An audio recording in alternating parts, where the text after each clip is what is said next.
All right, so today we're going to talk about debt validation and verification and why it doesn't work for you.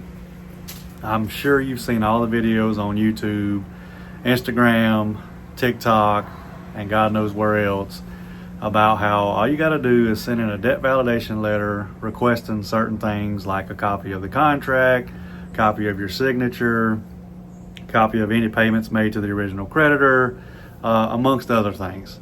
So let me tell you why that doesn't work for you.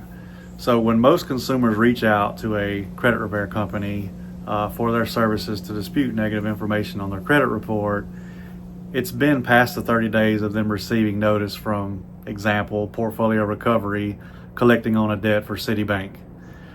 It'll tell you in that letter that you have 30 days to dispute the debt.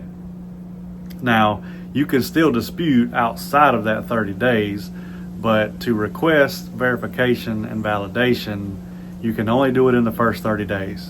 I promise you. You don't believe me? Look it up, reach out to an FCRA attorney. In fact, this information is coming from the attorneys that I work with personally.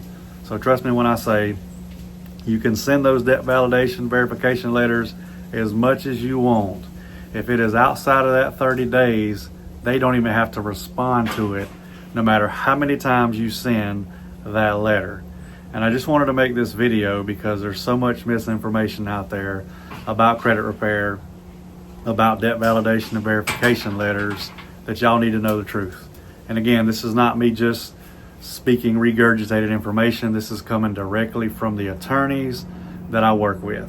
So if y'all have any questions about debt validation and verification, please leave them in the comments. Hope y'all have a great day.